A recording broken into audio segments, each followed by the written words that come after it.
Alors Stéphane, c'est un match un peu particulier parce que c'est le premier tour de la Coupe de Ligue et surtout, c'est placé entre deux matchs de championnat. C'est compliqué à jouer. Bah, c'est compliqué, je sais pas. En tout cas, c'est vrai qu'on aurait préféré avoir une semaine de repos pour préparer le deuxième match championnat, tout simplement parce qu'on sort d'une grosse période de préparation et que bon, on n'a pas la totalité de notre effectif pour pouvoir répondre à ces trois matchs. Maintenant, on est tous logés à la même enseigne, hein, donc on va faire ce qu'il faut pour que on présente à la fois une équipe cohérente et surtout performante, même si on sait très bien qu'on va avoir fort à faire. Comment motiver justement les joueurs? Bah, je crois que c'est leur métier, hein, donc voilà, on est engagé dans une compétition qui ne comporte que des clubs pro. On a la chance, parce que je considère que c'est une chance, de recevoir le Racing Club de Lens, qui est présenté comme l'épouvantail de ce championnat, qui a mis les moyens, qui a fait un recrutement à la fois qualitatif et ambitieux. Donc voilà, ils arrivent avec la grosse armada. À nous de faire ce qu'il faut pour, dans un premier temps, les faire douter et puis pourquoi pas les faire chuter. Donc hors de question de galvauder cette compétition. Ah, mais ça, c'est hors de question. On a bradé aucun match amical. C'est certainement pas pour brader un match de coupe. Premier tour ou pas, quelle que soit la coupe dans laquelle on joue, on va jouer les matchs pour les gagner comme on l'a toujours fait. Ça ne nous garantit pas du succès, mais en tout cas, ça nous garantit de vendre chèrement notre peau. Un mot sur le Racing Club de Lens, c'est une belle équipe. Maintenant, c'est peut-être le moment de les prendre parce que plus tard, ça sera compliqué. Certainement, je crois ils vont avoir un gros potentiel. Bon, je les ai vus contre Bastia dimanche. Voilà, ils affichent déjà une certaine maîtrise collective. Ils ont des joueurs de qualité, d'expérience. Bon, ils sont armés pour jouer évidemment le haut de tableau. Maintenant, est-ce qu'ils seront meilleurs dans 2 mois que maintenant? Certainement. Mais je considère que ça reste quand même un adversaire de taille et qui sera certainement difficile à manœuvrer compte tenu de la qualité individuelle et collective qu'ils ont déjà montré. C'est la plus grosse armada de Ligue 2. Est-ce que ça vous fait peur? Non, le football, ça me fait pas peur, donc j'ai pas peur de jouer un match de foot. Après, il faut qu'on soit très conscient de l'adversité. Ça va être difficile, ça c'est certainement quelque chose qu'on va vérifier demain, mais voilà, on va jouer sans complexe. On n'a rien à perdre. Je pense que si les Lensois sont amenés à gagner, ce sera simplement une logique. Après, la logique des avant-matchs, elle est pas toujours suivie de fait sur le terrain. Hein, donc on va encore faire tout ce qu'il faut pour, bah, je dirais, faire déjouer les pronostics, hein, et puis jouer notre carte à fond, sans complexe parce que ça reste un match de foot. Je répète, on n'a rien à perdre. On joue contre le favori de la Ligue 2, l'équipe qui a le plus gros budget.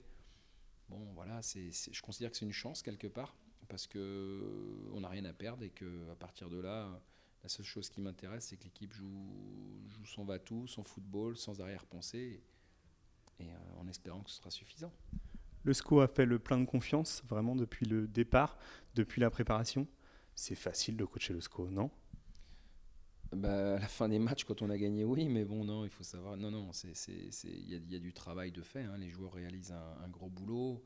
Bon, j'ai la chance d'avoir un staff, je l'ai toujours dit depuis que j'ai démarré, compétent et solidaire, ce qui fait que bah, le travail est vraiment fait comme je le souhaite, c'est-à-dire avec beaucoup de professionnalisme et d'enthousiasme. Et je pense que c'est ce qu'on arrive à retranscrire sur le terrain. Donc voilà, mais non, ne pensez pas que c'est simple. Il faut beaucoup de travail, beaucoup de rigueur. Bon, on ne va pas dévoiler tout ce qui fait aujourd'hui notre force, mais on sait où elle est, on sait d'où elle provient, et il faut qu'on insiste dans ce domaine-là pour surtout pas se relâcher. Pourtant, à chaque fois, il y a 3, 4, 5, 6 blessés et le SCO s'en sort toujours. Ouais, parce que je crois que la force de l'équipe, c'est l'équipe. Ça a toujours été le cas. Alors on sait très bien qu'à l'intérieur de cette équipe, il se révèle des joueurs tous les ans. Cette année, certainement encore, certains joueurs vont se révéler, mais on s'aperçoit que bah, quand il y en a qui ne sont pas là et des joueurs d'un certain calibre, d'autres prennent le relais. tout le monde sait qu'on compte sur lui et quand les joueurs apparaissent sur le terrain, mais ils jouent sans complexe et c'est vraiment ce qui fait la force aujourd'hui du club, c'est que tout le monde se sent concerné. Voilà, beaucoup de solidarité, beaucoup d'enthousiasme, de dynamisme, d'ambition saine, simple. Bon, après, voilà, on n'est pas les champions du monde. On sait bien qu'on ne gagnera pas tous les matchs. Hein, mais en tout cas, pour l'instant, on a envie de poursuivre sur la série. Des joueurs qui vont se révéler, vous pensez à qui? Sofiane Bouffal? Oui, certainement, mais il y en a d'autres. Hein, il y en a d'autres, certainement. Je pense à Raled Ayari qui a bien démarré, Ludo Gamboa qui a fait une entrée fracassante aussi dans le championnat, puis des retours comme Diego Gomez. Bon, je pourrais en citer d'autres. Hein, Romain Thomas qui arrive de National, qui prend une place de titulaire tout de suite. Bon, je dirais aujourd'hui, on ne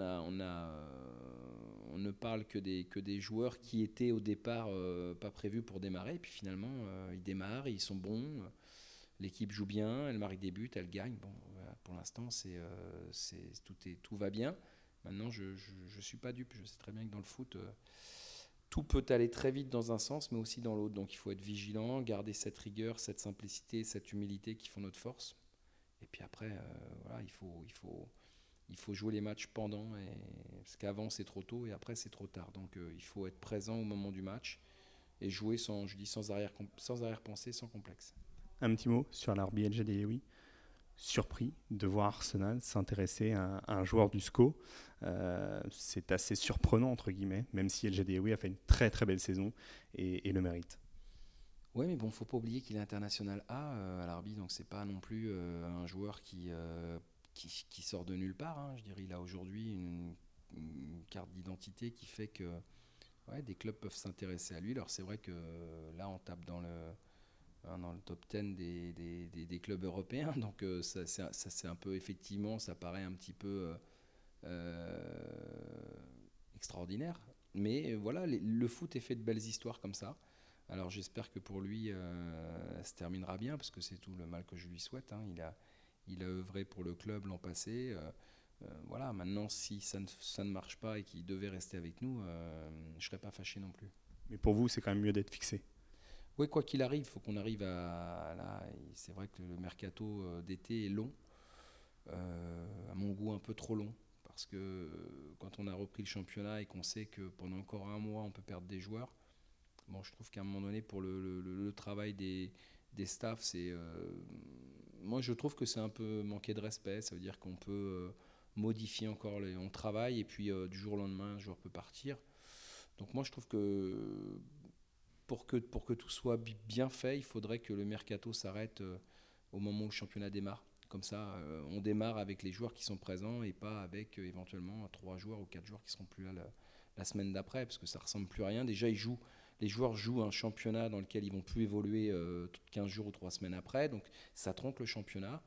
Et puis en plus, je vous dis, on a des difficultés à créer je dirais une osmose définitive, puisqu'il y a des joueurs qui ne savent pas encore ce qu'ils vont faire. Donc je trouve que cette période du mercato est un peu trop longue. Ça avantage les clubs à gros budget, tout simplement. Oui, je ne sais pas si ça avantage les clubs à gros budget, parce je ne nous considère pas comme ça, comme tel, mais en tout cas, on est aussi, je ne vais pas dire victime, parce que bon, c'est intéressant quand même quand des joueurs sont contactés, mais ça veut dire qu'il y a une reconnaissance. Mais bon, je trouve que ça s'éternise et qu'on est tous un peu pareil. On se demande comment ça va se terminer. Alors, bon, je sais pas, 3 semaines plus tôt, ce serait bien. Dernière question, demain soir, c'est le premier match à domicile. Vous ressentez un petit quelque chose, une petite appréhension, ou alors de nouveau la fierté d'évoluer à Jean-Bouin? Non, c'est les retrouvailles avec notre public. On est content de retourner jouer chez nous. Là, on a vécu de bons moments. Et on a envie d'en vivre d'autres, parce que c'est ce qui fait l'essence de ce sport. Hein, c'est de partager des moments, de vivre des belles émotions. On sait aussi que parfois, c'est des mauvais moments, mais c'est à travers toutes ces émotions-là qu'on arrive à créer cette osmose entre une équipe et son public. Et je trouve que on a vécu de tels moments l'an passé que je crois que tout le monde a envie de revenir au stade pour vivre d'autres moments, peut-être pas les mêmes, mais en tout cas que ça se termine bien. Je parle des matchs, pas forcément de la saison, puisqu'on en est encore très loin de la fin, on vient que de la démarrer, Mais on a vraiment envie d'aller de nouveau chez nous, parce qu'on est chez nous, et que l'an passé, même si on n'a pas toujours eu des résultats positifs à domicile, ou pas encore assez, euh, la chose qui était intéressante, c'est qu'on s'est vraiment senti chez nous, quoi. On avait un public qui était derrière nous, avec nous, même dans les moments qui n'ont pas été très bons, toujours là, présent, à nous soutenir, à nous aider, nous encourager. Et ça donne une force supplémentaire aux joueurs. Et je pense que l'an passé, on a eu un public qui a, je pense, dépassé son rôle et qui nous a poussé vers l'exploit. Malheureusement, ça n'a pas suffi, mais voilà, un club, je l'ai dit, c'est un tout et le public en fait partie. Donc si on est tous dans la même énergie, je ne dis pas on va monter, c'est pas ce que je veux dire, mais en tout cas, on va avoir tous les ingrédients pour en tout cas, je dirais, réussir de belles choses.